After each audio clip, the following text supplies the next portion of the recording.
The Lord be with you. A reading from the Holy Gospel according to Matthew. Jesus again in reply spoke to the chief priests and the elders of the people in parables, saying, "The kingdom of heaven may be likened to a king who gave a wedding feast for his son. He dispatched his servants to summon the invited guests to the feast, but they refused to come. A second time he sent their servants, saying, 'Tell those invited, behold, I have prepared my banquet. My calves and fattened cattle are killed, and everything is ready. Come to the feast.' Some ignored the invitation and went away, one to his farm, another to his business. The rest laid hold of his servants, mistreated them, and killed them. The king was enraged and sent his troops, destroyed those murderers, and burned their city. Then he said to his servants, 'The feast is ready, but those who were invited were not worthy to come. Go out, therefore, to the main roads and invite to the feast whomever you find.' The servers went out into the streets and gathered all they found, bad and good alike, and the hall was filled with guests. But when the king came to meet the guests, he saw a man there not dressed in a wedding garment. The king said to him, 'My friend, how is it that you came in here without a wedding garment?' But he was reduced to silence. Then the king said to his attendants, 'Bind his hands and feet and cast him out into the darkness outside, where there will be wailing and grinding of teeth. Many are invited, but few are chosen.'" The Gospel of the Lord. Praise to you, Lord Jesus Christ.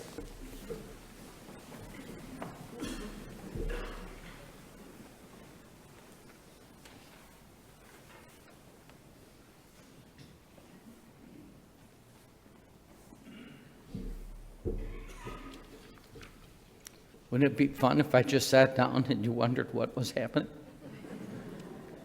Maybe I'll try that sometime. Maybe it would be a gift.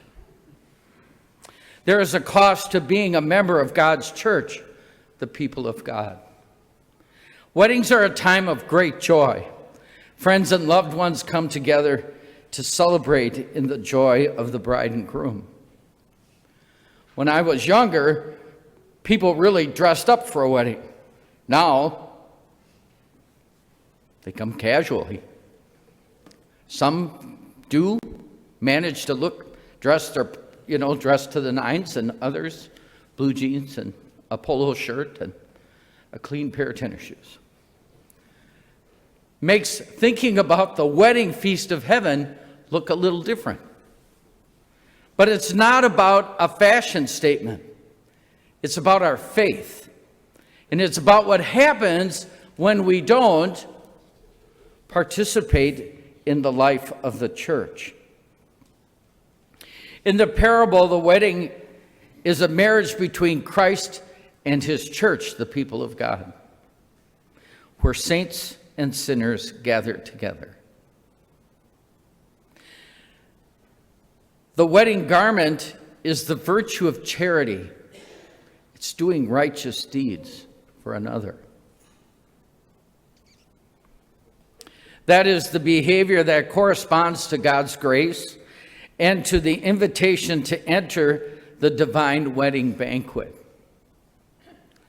There are two important parts to the invitation to this divine wedding. One is God gave each of us the gift of a free will. God, in his infinite goodness, respects every human being's decision to choose. Each and every one of us has the freedom to walk with God in his grace or to turn around and walk the other way. even with knowing how devastating the consequences are. Second, the wedding garment is made up of the virtue of charity, of how we serve God and our neighbor. Even the neighbor we can't stand.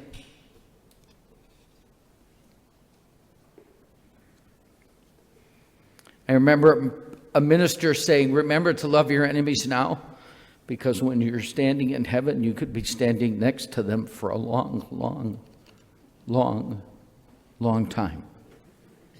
I never forgot that.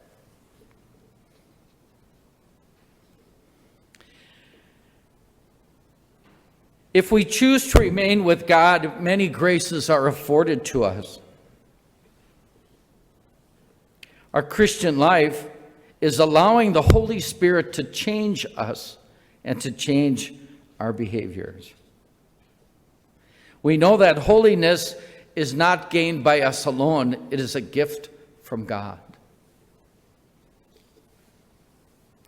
The guest who was removed from the wedding feast, where there was wailing and grinding of teeth in darkness, came without a wedding garment. This is the person who believes in the church but does not have charity.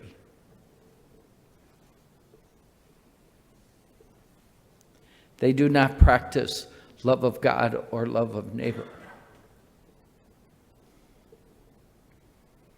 Jesus Christ patiently waits and seeks the conversion of every single soul, going so far as to die on the cross for us. Jesus Christ willingly gave up himself as a fragrant offering, as a sacrifice to God for each and every person. St. Paul tells us that we can personalize that sacrifice.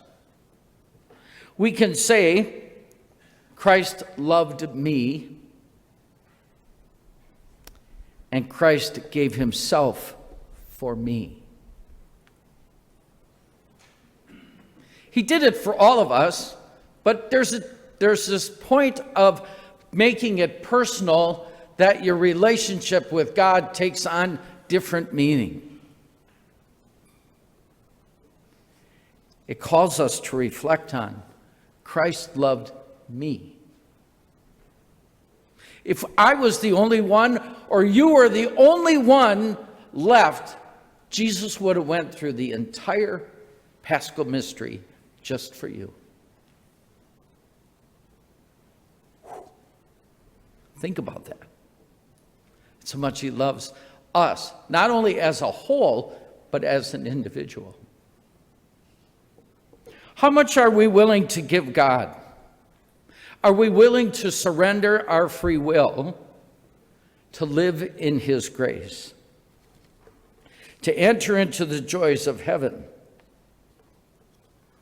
Or are we thinking about no wedding garment and living in darkness? Today we learn that there definitely is a cost to being a member of the church, the people of God.